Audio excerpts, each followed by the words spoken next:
afternoon. Welcome. I am Acting Dean of the College, Gabrielle Starr, and I am pleased to have you all here and to have with us Dr. Wanda Austin, who will be our Irving H. Jurow Lecture today. The Irving H. Jurow Lecture is the premier endowed event at NYU's College of Arts and Science, and it honors the memory of one of New York University's most distinguished and most generous alumni, Irving H. Jurow, and brings to the university community, under the auspices of the college, some of the most dynamic intellectual and cultural figures whom we have in America today. It's hosted by the college, and it reflects Mr. Jurow's strong commitment to undergraduate education. And inaugurated in 1996, it was established to, quote, remind us that the undergraduate college, no less than our professional or graduate schools, drives the intellectual discourse on campus. And Mr. Jurow's abiding commitment to attract the most gifted students to NYU through generous provision of financial aid has kept the doors of the university open to all comers, and for that we are grateful. Dr. Austin reminded me that today is the anniversary of his passing, but we will celebrate his memory here together in, I think, a really wonderful way. Dr. Austin is a New Yorker. She was born in the Bronx, and she has now moved beyond the world's most vibrant city to become one of the people in charge of helping the United States stay in the lead in planetary orbit and beyond. She's made immense accomplishments, which I will sketch here in order to emphasize the many paths to success that come from a liberal arts education, even if you don't always know where those paths are headed. She studied mathematics as an undergraduate at Franklin and Marshall College and went on to receive a master's in systems engineering and in mathematics from the University of Pittsburgh and a doctorate in systems engineering from USC.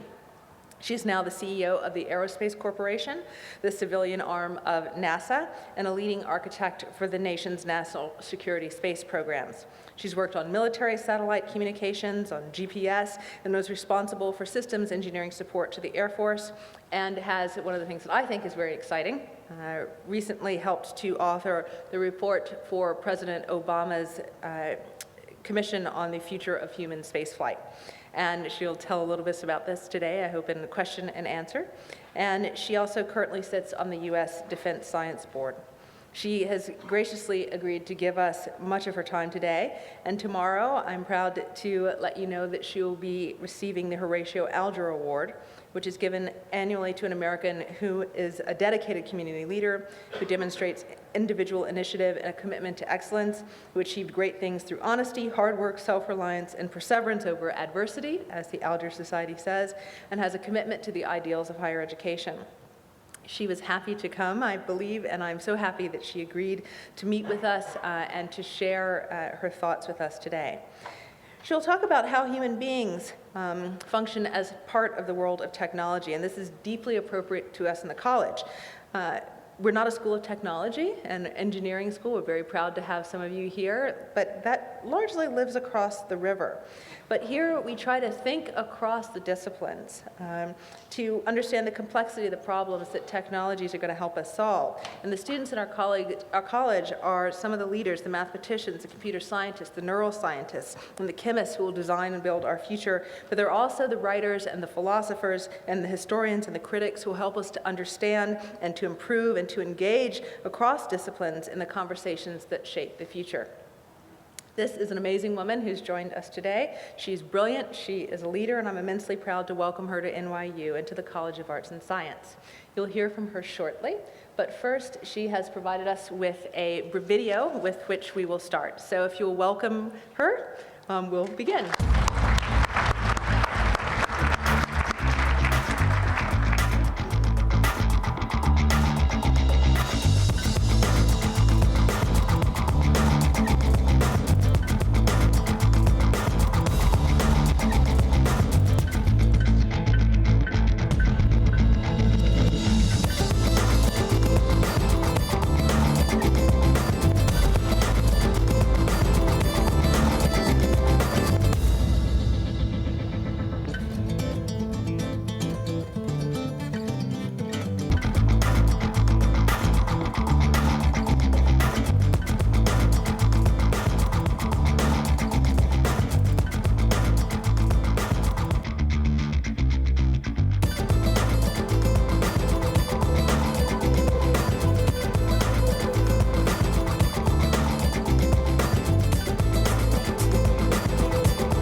Well, good afternoon, and thank you for that very, very warm welcome.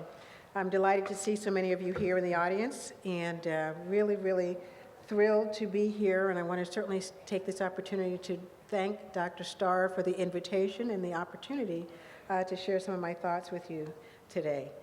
I was pleased and really honored to be asked to join the ranks of the prestigious and dynamic speakers of Jurow Lectures of the past.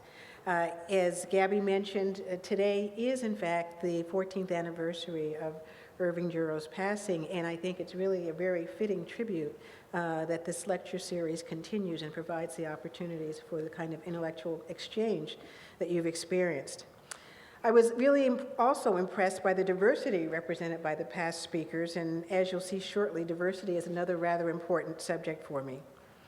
So I was honored to be invited because of the nature of the forum, but it was also great to sort of come back home because this is where I grew up in New York. And it's nice to be back to visit. I grew up in the Bronx and went to public school here, graduated from Bronx Science, and was really fortunate to have the New York experience in my formative years and the exposure and the opportunities that that presents. It was also, of course, guided by strong, rearing hands of my parents who were saying, hey, not going to college is not an option for you. This is really, really something that you have to do. So it's through their influence and experiences that I've gained growing up here that I believe I was able to succeed. Because of the tools that I got here and what my parents encouraged in me, I was able to go to college in my chosen profession. And as Dr. Starr mentioned, I'm now the president and CEO of the Aerospace Corporation, which is headquartered in El Segundo, California. Aerospace was chartered in 1960 to operate as an advisor to the federal government on all things related to space, particularly matters of space systems engineering from a standpoint of objectivity and lack of conflict of interest. In the more than 50 years since then, Aerospace has been involved in virtually every space program of the United States has undertaken. I hope you enjoyed the video. It was intended to give you just some insight into what it is that we do and showed you just a few of the space-based and other systems that Aerospace has supported over the years. You can get an idea of the level of complexity involved in designing, constructing, testing, and fielding those systems. The video highlights some of the company's technical expertise and the contributions that we've made to the nation and to the world. However, there's an underlying, more general message there as well. The systems and technology that support our daily lives are technically complex and incredibly interdependent and becoming more so every day. Consider the GPS global positioning system. Everyone knows that the GPS constellation of satellites is what lets that little screen in your car work and is the engine behind Google Maps, MapQuest, which are both designed to keep you from getting lost. But did you know that the precise timing mechanism that is part of that system is also what enables remote banking? It's what allows ATMs to work and lets you buy gas for that same car right at the pump. That's if you're rich and have enough money to buy gas these days. The ability of GPS to locate a receiver on Earth to within a few feet is what allows you to call 911 on your cell phone and have first responders actually find you. Our communication satellites and their ground systems allow us to contact anyone at any time, anywhere on the planet. Our weather satellites can identify and predict potentially damaging weather patterns anywhere in the world, allowing us to make contingency plans that will, in fact, save lives. Companies like Aerospace are charged with ensuring that our technological systems keep pace and even anticipate our society's capability needs. We accomplish this through strict adherence to our corporate values. They've enabled us to help our customers achieve successes and capabilities that, at the beginning of the space age, could not have been conceived. Further, we have seen over the years that these values are applicable to any company, or individual for that matter, that is dedicated to the maintenance and advancement of our technological infrastructure. So what are those values? There are 5 of them: dedication to mission success, technical excellence, commitment to our people, objectivity, and integrity. As you might imagine, dedication to mission success, our first value, is an important one in my business. Most of you have heard the phrase, it's a one strike and you're out situation, and that's what we live with every day. It's more true in my business, I believe, than virtually anywhere else. I'm sure you've seen a rocket launch or a shuttle launch on television, and you've heard the countdown, and it gets down to 5, 4, 3, 2, 1. We have liftoff. Well, dedication to mission success in this case means that when they reach 1 and they push the button, the rocket actually works. It lifts off, it carries the satellite into orbit, and it means that when the satellite reaches its orbit, it actually does what it was designed to do. This capability is what we refer to as assured access to space. A mission failure here, the one strike, is not a simple matter of sitting back down and figuring out, well, what went wrong and trying to fix it. A launch failure means that the rocket blew up, or it was commanded to destruct, and it took the satellite with it. That's millions, sometimes billions of dollars lost, and more importantly, the loss of the capability that that satellite would have provided.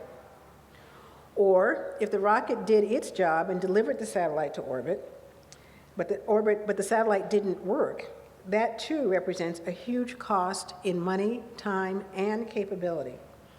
Remember, once it's in orbit, you can't just send a repairman out there to fix it, or at least not yet. So our value of dedication to mission success means that we look at every possible aspect of the system and plan for every contingency. We work intimately with the customer to ensure not only that the capabilities they need will be provided, but that we anticipate every possible thing that can go wrong and plan for that.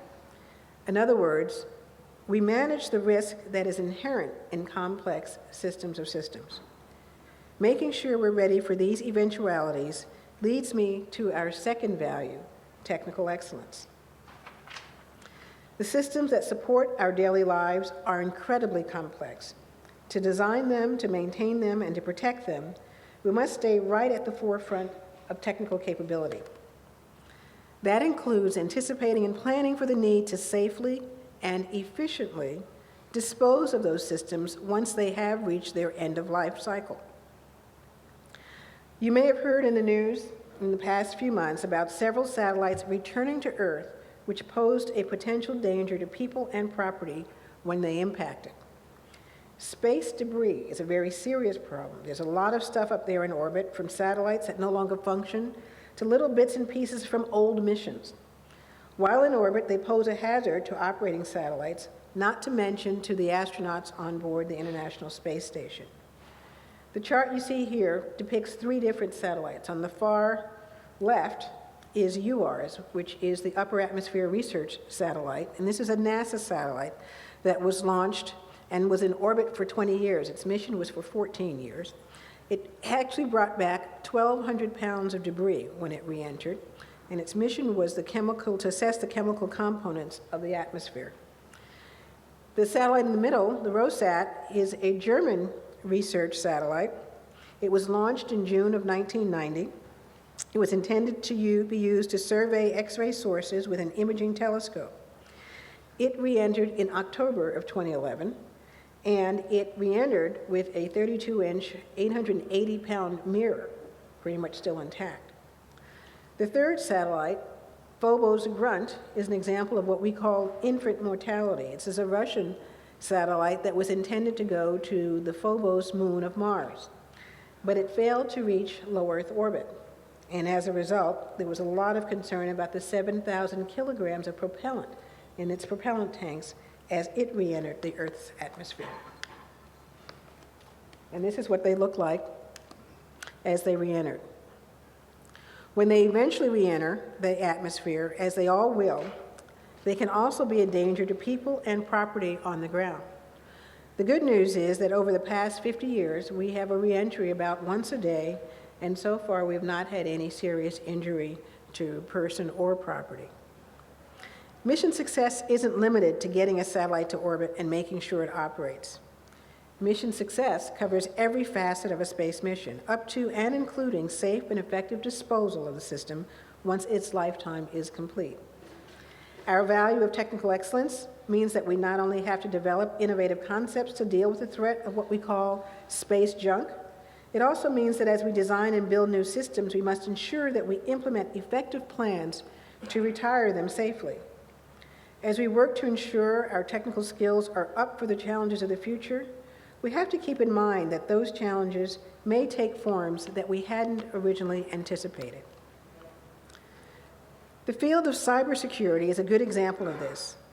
Today, everything is stored and manipulated electronically. Your credit card transactions, your medical history, your business contacts and files, perhaps the most important, your fantasy basketball team statistics. Everything is in the cloud. Of course, government agencies also keep their information in electronic form. As we all know, there are lots of people out there who would like nothing better than to gain access to all that electronic information. There are the threats of identity theft, of espionage, both the political and industrial kinds, and of course, the guy out there breaking into systems just for the fun of it. Cyber is one of many problems facing our technology systems today. Maintaining our technical excellence is the only sure way of ensuring our systems will remain safe and effective. Our third value is commitment to our people.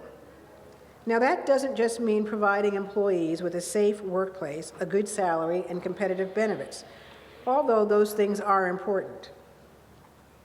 Commitment to people means that you give them an environment in which they can succeed, where their ideas will be heard and employed, and where they have state-of-the-art tools to accomplish their mission. It means that they feel confident that their efforts will be recognized and rewarded based on merit, and that you will have their back and back them up and provide the resources that they need whenever they have to try to solve hard problems. A staff that knows that you're as dedicated to their success as they are will be empowered to achieve that success. Our fourth and fifth values, objectivity and integrity, also work hand in hand. It is especially critical when engineering technology systems that we remain objective. There are many factors that have the potential to affect the design and construction of these systems.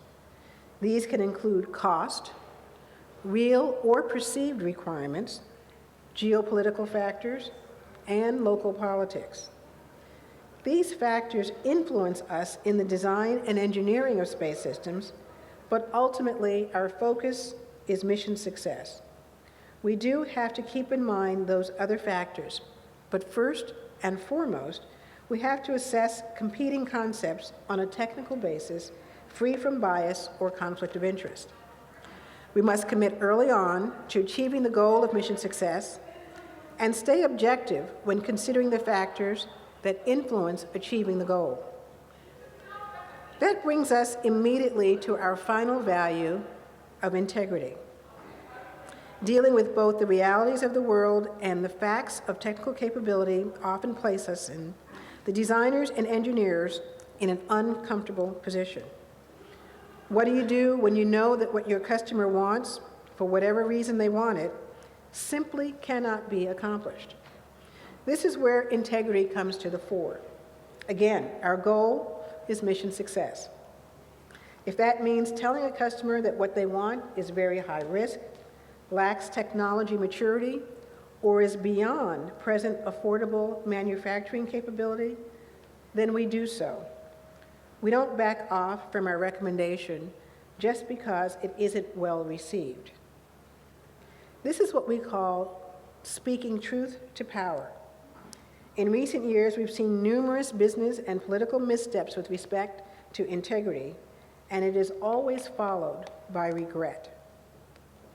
The adoption of and commitment to these core values have proven very successful, and not just for aerospace. Dedication to mission success, no matter what that mission may be, while maintaining the highest ethical standards, will enable any company to endure the toughest times. Complicating this need is the economic environment we find ourselves in. No matter where you look today, everyone is dealing with cost constraints. It doesn't matter what industry or specialty you're in. It doesn't matter how critical your particular service may be. Everyone is having to carefully consider where their limited funds are going to go while still meeting their requirements for capability. Euphemistically, we refer to this as doing more without more. So we're trying not to use the less word, but you get the point. At first glance, this seems unresolvable. Create greater capability at less cost. Not only that, but plan to continue to do that for the foreseeable future. However, this first glance fails to take into consideration one of the greatest strengths that this country has to offer: creativity and innovation. The history of this country, no matter what technological age you're looking at, is one of innovation. When faced with a problem that was not resolvable with existing methods or technologies, our solution has always been to create new ones. We didn't have the hardware, we'd build it. We didn't have the fuels, we create them. We didn't have the technologies, we invent them. Of course, it's not just that simple. You can't just say, invent them, snap your fingers, and step merrily on to the next problem. It takes a lot of hard work and a willingness to step outside your comfort zone to really engage in innovative thought. At Aerospace, we've identified 2 different pathways to foster innovation. That doesn't mean that they are the only 2 ways, but these are working for us. The one we use depends on the particular problem we're trying to solve, and of course, we can use both in concert if necessary. The first is what we call sustaining innovation. It brings about a new capability in the form of a product or process change that alters the way our customers work. It produces a new capability in an existing product or process, or it develops a brand new capability to accomplish a known goal. In other words, sustaining innovation solves a pre-existing problem with a new, more elegant solution. One simple example is that of the famous Post-it note. You see them everywhere. It's hard to imagine any work environment that doesn't use them. There was a time, though, that they didn't exist. It was only through the application of what we call sustaining innovation that an inexpensive, very efficient, very elegant method of the old handwritten note was created. Our second pathway is called the creative innovation or creative solution path. This approach solves a vexing problem by challenging existing thinking in a way that generates a solution down a new and previously unforeseen beneficial path. For example, I didn't know I needed an iPod and a phone that would talk back to me, but now that I have one, I can't imagine life without it. These innovations solved a problem I didn't even know I had. In both cases, the customer has to see the value of the innovation. The simple metric that I use is whether or not the solution is adopted by the customer, which speaks to the cost, risk, performance trade of that particular solution. A good example of the creative solution type of innovation is the idea of a hosted payload having a payload piggyback on an already scheduled launch to avoid the cost of 2 separate launches. Aerospace recently supported a practical demonstration of this idea with what's called the commercially hosted infrared payload, or what we refer to it as CHIRP. The rocket you see here is carrying a commercial communication satellite. CHIRP is a new infrared sensor which was not originally planned to be on this satellite. This hosted payload approach saves the cost of a second launch and delivers the new capability of the piggyback payload. This may not sound like an earth-shattering idea, having one rocket carrying 2 different payloads that weren't supposed to launch together. The other thing that makes this very, very unique is that the CHIRP payload is a government payload, that it was ready on time, that it was hosted on a non-US commercial satellite, that it was launched on a French launch vehicle, and that it was launched from an overseas launch pad. So there were lots of new challenges, lots of technology interfaces that had to be worked in order to make this happen. However, decades of experience sending satellites into orbit have told us that the payload and launch vehicle must be carefully and precisely matched in order to achieve success. The idea that you can just hitch a ride on a rocket that was never intended to carry your payload is quite a new concept. It's also one that we now have demonstrated works. As I mentioned, these two pathways to innovation are what we use at Aerospace. There are many, many more, and they vary by the type of industry and the products or processes that are needed. What they all have in common, though, is that they require that we provide the right environment and the right encouragement for people to be innovative. Providing the environment to obtain this out-of-the-box thinking from people will require a bit of out-of-the-box thinking from the team leaders themselves. Generally, the traditional work environment has operated counter to creative and innovative thought. For example, we can redesign our workspaces to include sophisticated collaboration spaces.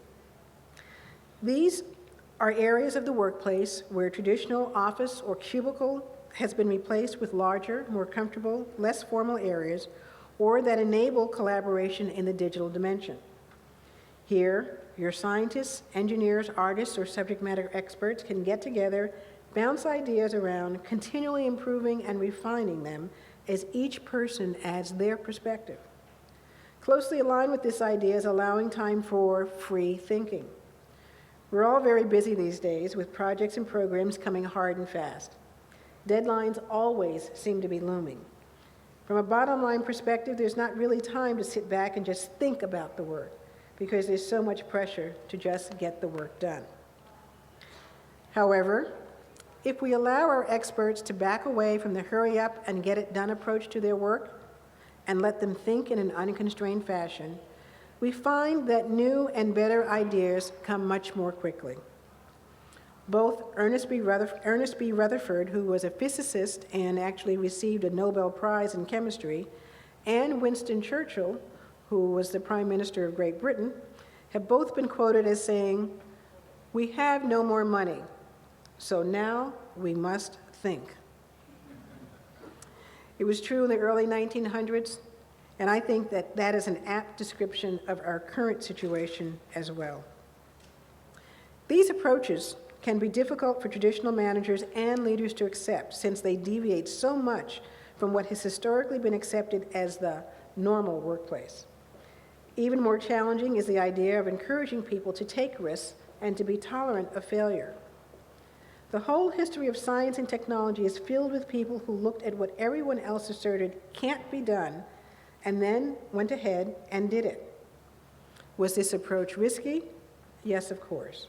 Time and again, the risks made themselves known, ranging from the innovator actually being injured in his or her pursuit of the new idea to the relatively safe risk of just being fired, a la Steve Jobs. Did they fail? Yes, again and again.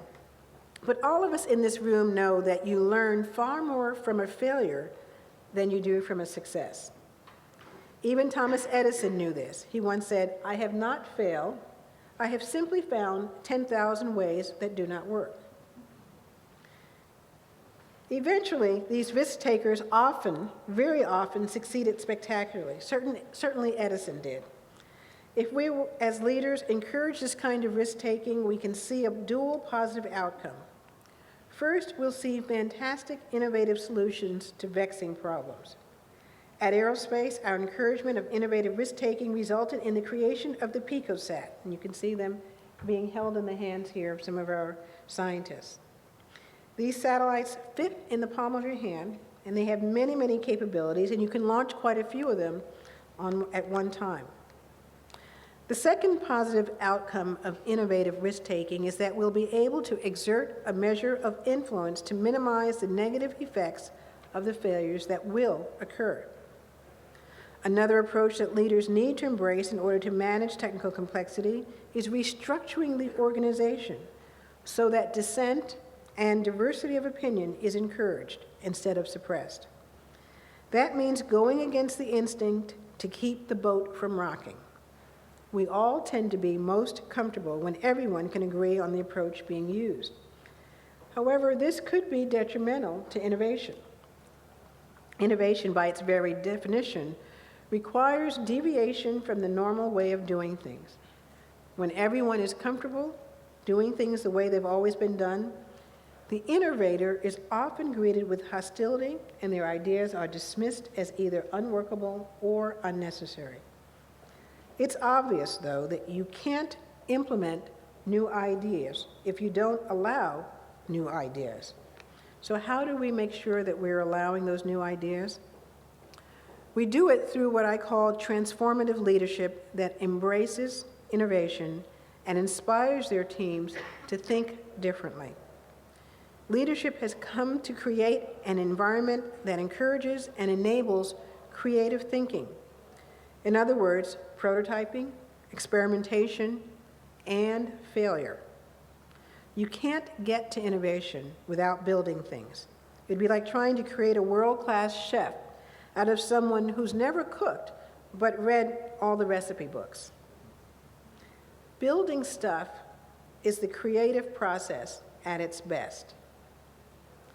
Leaders who redefine the accepted operating rules for their organizations to allow, in fact, encourage dissent and diversity will reap huge benefits in innovation. I just mentioned a key word in the pursuit of innovation. One I told you earlier was important to me, and that's the word diversity. If we are to manage the increasing technical complexity we see coming with innovation and creativity, the silver bullet is diversity. I just spoke about allowing dissent and divergent opinions in the pursuit of new ideas. There is no better way to assure an abundance of these than to have a diverse workforce. Leaders, of course, will already be looking to ensure they have a diverse group of employees, not because it's required by law, but because of the excitement and energy that it brings to solving problems. Great leaders are goal-oriented and primarily interested in achieving success by creating value. They recognize that having a diverse mix of experience, backgrounds, and cultures represented on the team will enhance a leader's ability to realize that success. Going forward, no one should care what particular attributes make you different from your fellows. What they must care about is, can you help to solve the problem?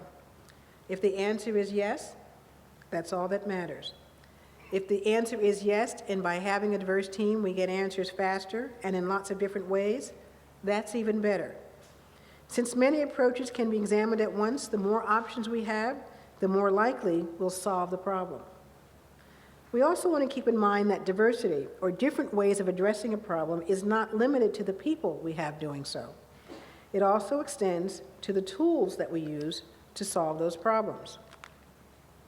If we're going to effectively manage the technical challenges of this age, we must employ the tools of the future. This is especially true in how we communicate with each other. Problems are not addressed and solved the same way that they were when I was training as an engineer. We're in the digital age now. If we're to be effective as innovative leaders, we must also be digital leaders. We must not only be aware of the digital tools that are now the norm for problem solving, we must be fluent in their use. The tools I'm talking about, you're all familiar with. Some of you may, in fact, be using them as I speak. Twitter, Facebook, LinkedIn, same time. More and more engineers and scientists, and not just young engineers and scientists, meet, discuss, solve problems virtually than they do in the traditional way of having an in-person meeting and using the whiteboard for unidirectional communication. Even more important, we must accept and adapt to the fact that these tools change and evolve rapidly. So what will be the next tool? I have no idea, but I'm confident it's coming. We can be assured of that. It's in somebody's garage today. In addition to facilitating the new methods and approaches to collaboration and encouragement I've already mentioned, digital leaders will also have to embrace new methods of engagement. Digital leaders will have to back away from the traditional concept of control and authority. In a truly collaborative, innovative environment, it's far less important for one person to be in charge, focused on ensuring that bureaucratic processes are being followed. Instead, A digital leader must embrace the concept that there can be many people responsible for success. He or she must realize that an energetic and engaged team, one that includes the manager as one of the team members, is going to be far more innovative and successful. A globally dispersed team is fast becoming the norm instead of the exception. A leader in this digital age must come to accept that the traditional process of a leader standing off to the side and supervising, directing the actions of others, is not the most effective way to innovate and to achieve new, eye-watering capabilities. The successful digital leader will polish his or her interpersonal skills so as to be a more effective and interact with the team in lots of different ways. The successful digital leader will celebrate the fact that the success of the team is not the leader's responsibility, but the shared responsibility of the entire team. As a result, new ideas will be created, designed, and implemented almost faster than we can assimilate and use them. In this age, if we as leaders are to be effective in successfully addressing the problems of our communities and our nation, an integral part of that role will require our expertise as digital leaders. I said a moment ago that digital tools are not only the domain of the young, but it's quite true that they adopt them and adapt to them faster than those of us who've been around for a while. That fact highlights my next point. The younger generation is a huge potential resource for addressing the challenge of managing technical complexity. I wouldn't be me if I didn't take a moment here to talk about STEM. In recent years, individuals and agencies across the country have observed an alarming trend among high school and college students. They are increasingly no longer studying science, technology, engineering, or mathematics, what we call the STEM disciplines. It's easy to see that for the foreseeable future, a significant percentage of important problems are going to be solved through the application of science and technology. If we don't address the problem of the decline in STEM studies, not only will we not have the resource to tap, but the United States will lose its position as a technological leader. Our standard of living will decline, and our ability to engage and compete on the world stage will be significantly damaged. It's not just in our immediate best interest to encourage STEM studies. We need the next generation to be well taught in the STEM disciplines. Most of our students don't understand that having a solid academic foundation in STEM disciplines is a pathway to exciting careers. You like cell phones, computer games, GPS technology?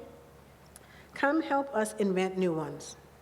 If you like sitting with your friends talking about new things technology might be able to do, study the right subjects and come do it for real. You want to be able to buy the latest and greatest toys the second they come out. Technology fields pay pretty well, and science and technology will be the drivers for the majority of new jobs in the next decades. I'd like to take this opportunity to present one more short video that shows how aerospace encourages and participates in STEM education.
As you can see, we owe it to ourselves, our employees, and the future to encourage the next generation to prepare for careers in the STEM disciplines.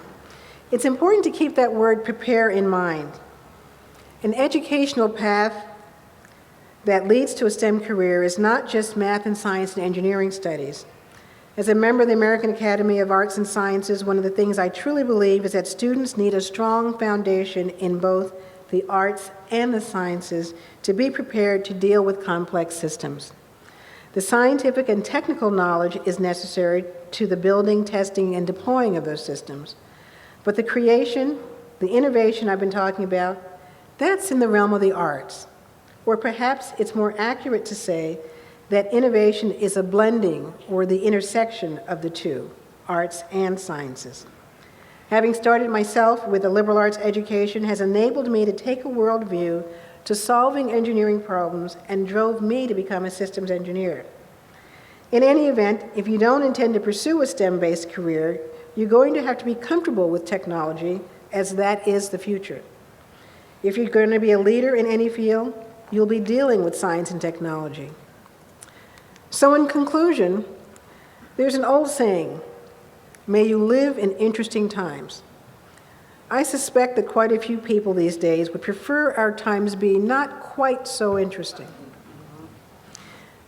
Yes, there are problems. Yes, it's sometimes unpleasant, even dangerous for some.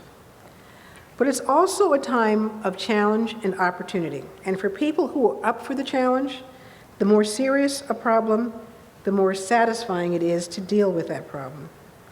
Of course, it goes without saying, it's also more satisfying to solve that problem with innovation. Yes, these are challenging times, and we will survive them. We will, in fact, come out the other side much stronger and better able to solve problems that are yet to be revealed. Our success in the future will depend on our technology investments and our ability to manage and sustain a culture of innovation.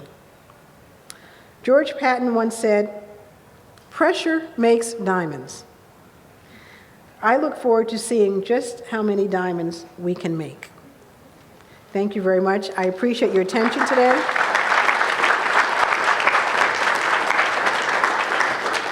And I think we have time for a couple of questions. If there's a question in the audience.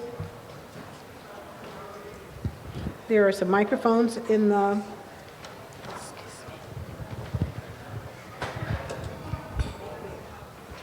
Hi. Hi.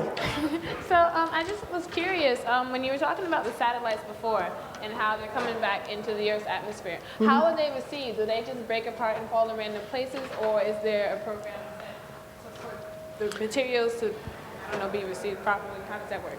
Okay, so the question is, when satellites re-enter the atmosphere, do we have a program to control where they go, or is it random, and what do we do? So there's two answers. The first is, we didn't know that we needed to be paying attention to that before. And so there's some 46,000 pieces of debris that are tracked by the Air Force today that we really want to be careful to know where they are and when they re-enter. Each of the satellites I showed, one was in September, one was in October, one was in November. These were things that were tracked as they began, their orbits began to degrade. But when they hit the Earth's atmosphere, we don't have a program that controls where they go, but we do track it and make sure that there's sufficient reporting to warn people if in fact they think that there's someone at risk.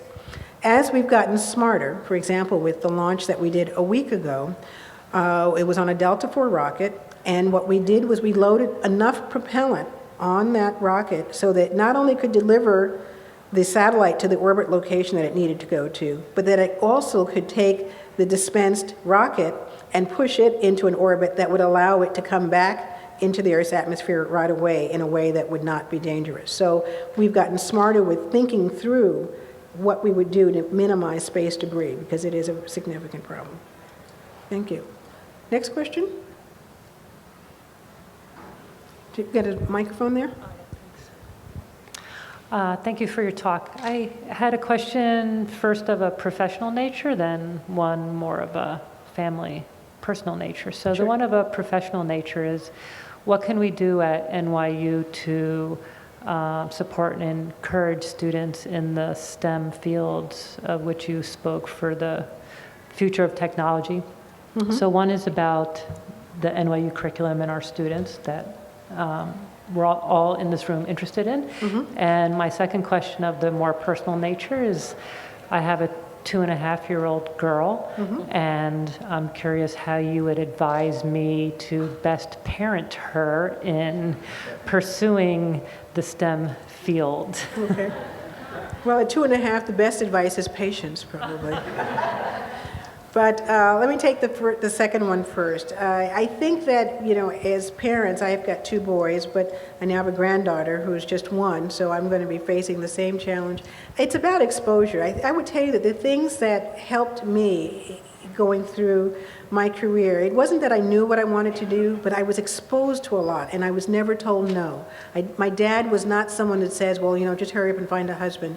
Don't worry about going to school and don't worry about getting good grades. Just the opposite. It was, your only job is to get good grades, and you can do anything that you want to do. And so I think we need to expose our kids to lots of choices, because you never know what spark is going to resonate with them.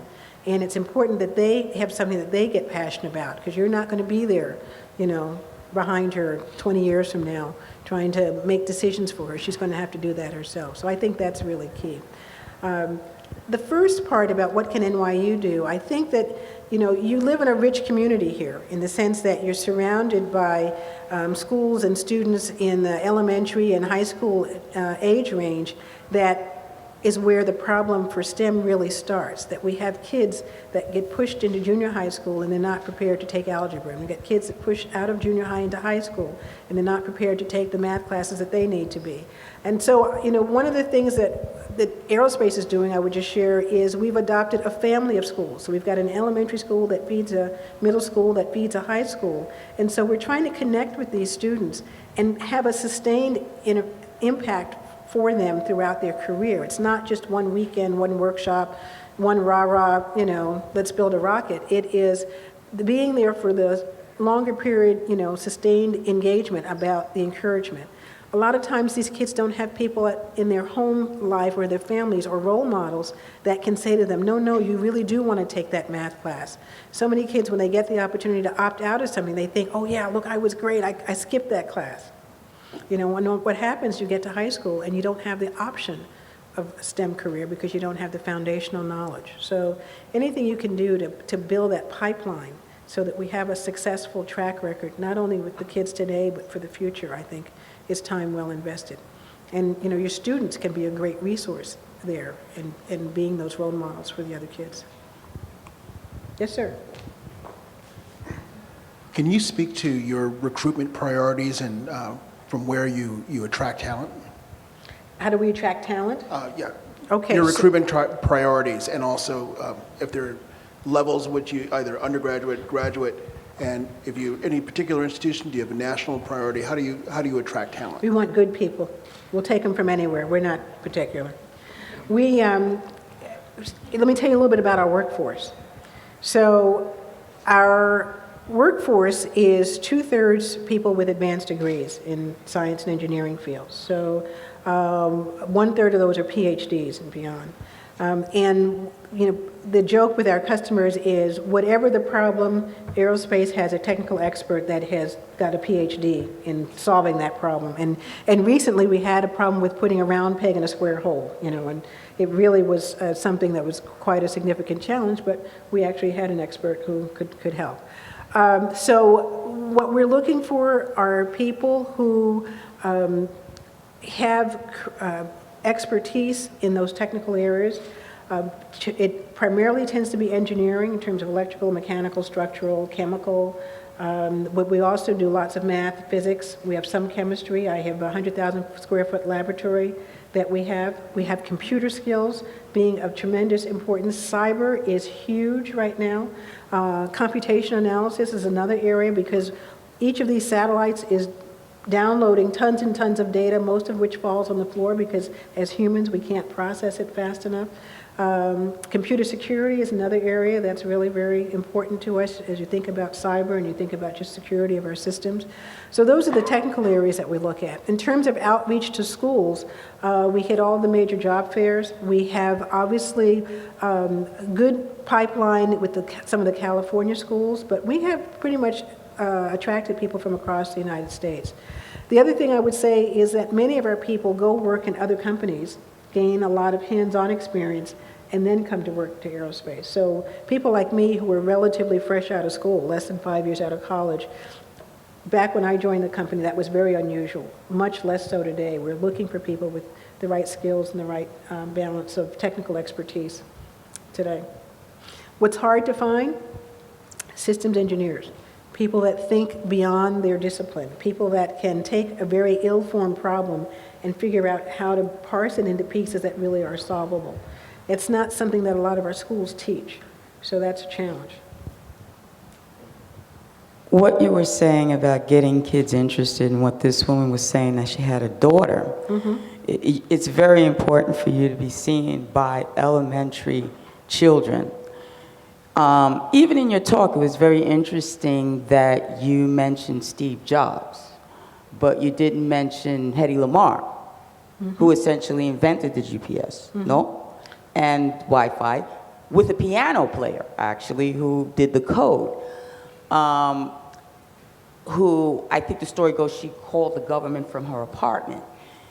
My question is you said you take them from anywhere, but can you recognize talent that has nothing to do with the university? That is very useful. Absolutely. I think that's a good question. The question is, how do you recognize talent that may not be in the traditional academic credentialed field, but that nonetheless brings talent to the forefront? The answer is, a lot of times, some of your best ideas come from people that have had non-traditional paths to learning, because they sometimes approach problems in a very unique way, and they're not constrained in sort of the same process that we've taught. So we're very open to that. We've had lots of challenges in developing space systems that have been enhanced by people who don't have a graduate degree, who have, and we have a few people who don't have a bachelor's degree, but they have an area of expertise that allows them to make critical contributions. So that doesn't preclude them from being selected as well. Thank you.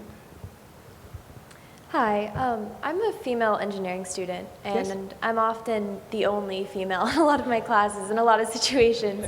Are there any challenges you faced as a female engineer that maybe you want to shed some light on? How much time do we have left, Ken? Sure, and the sad news is I still face them. I mean, sometimes when I walk into a meeting, you'll get the look like, okay, so why is she here, you know? Recognize that the business that I'm in has been dominated by males forever. And this is, you know, today, the number of women engineers is still relatively small. We don't have parity in this field by any stretch of the imagination. You have the advantage of going to school with other women engineers. When I went to school, you might be the only one in the entire school. I mean, so there was no chance of having a class with another woman engineer, and there was no chance of having a faculty member who was female either. And so that is a unique challenge, but you get connected with things like the Society of Women Engineers or Women in Science, and you build your network. And sometimes your network is going to be with white males or other males who are also very supportive of women in engineering. So, you know, find some good mentors and build your own confidence and go forth and conquer, because we need you to be successful in that. There are always going to be challenges, and the challenges are going to come whether you're female or male or black or green or purple. When you walk into a professional environment, people are going to say, you know, well, what's your bona fides? Why should we, you know, embrace you? So you just have to work through that and say, hey, I'm here to help solve problems. What are you here for? And go through it with that. Don't ingest it. Okay? Great. Hi. Love your hair, by the way. But I just want to say that. I have a question about the whole getting kids and the youth interested in STEM. Do you think that, you know, companies like Aerospace and all, they should invest in maybe hiring role models, sort of, you know, like celebrities to kind of endorse the whole idea that STEM is cool, you know, like, because I feel right now it's not necessarily socially acceptable to be so, smart and actually go to class and pay attention to your math teacher and all. Like kids think it's cool to cut class, and we know all that, but if you can, somehow incorporate it into pop culture or make it socially acceptable to be so, interested in the sciences and in mathematics and engineering and make it seem cool, do you think that would change a whole lot? Well, I think that our celebrities have the opportunity, because they capture the attention of young people, to emphasize the importance of going to school, and that we could do better there. I think Will.i.am does an awful lot with robotics, and there are probably others as well who you would recognize who are taking that call to arms and really getting out there and trying to send a positive message. But I think actually the best message comes from home, and to place the value on getting a good education, paying attention in class, not missing classes. I would tell you a story. I shared it earlier with some students. When I went to undergraduate school, I had an 8 o'clock math class, and one day I decided to skip it. And I was at a liberal arts college that had 20 black students, 5 black females, so blend in was not an option here. And my professor walked up to me in the coffee shop later that morning and tapped me on the back of my shoulder and said, "You were not in class this morning." And I obviously stumbled trying to come up with a really good excuse for, how it was that I was deathly ill at 8 o'clock and perfectly fine to be drinking coffee at 10. And he said, "Don't ever do that again." And it really had an impact on me, because it said to me, one, he really felt I could be successful, that he took the time to share that with me, which he didn't have to do. He could have walked on and just said, that kid never gets anything above a C.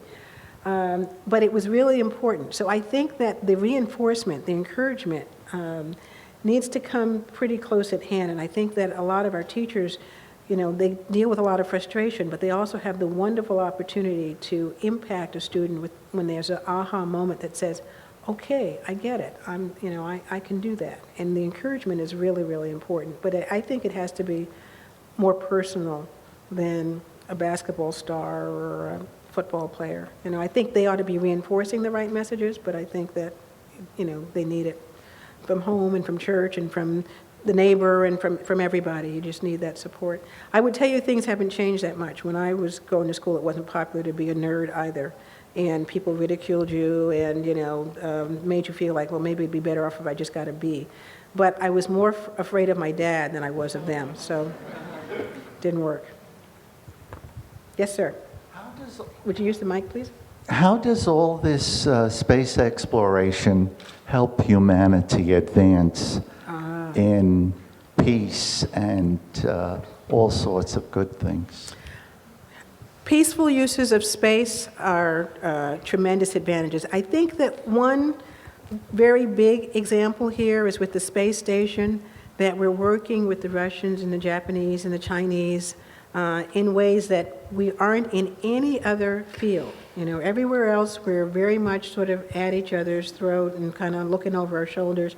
On the space station, it's all about collaboration. What can we do? What about the science? What can we discover?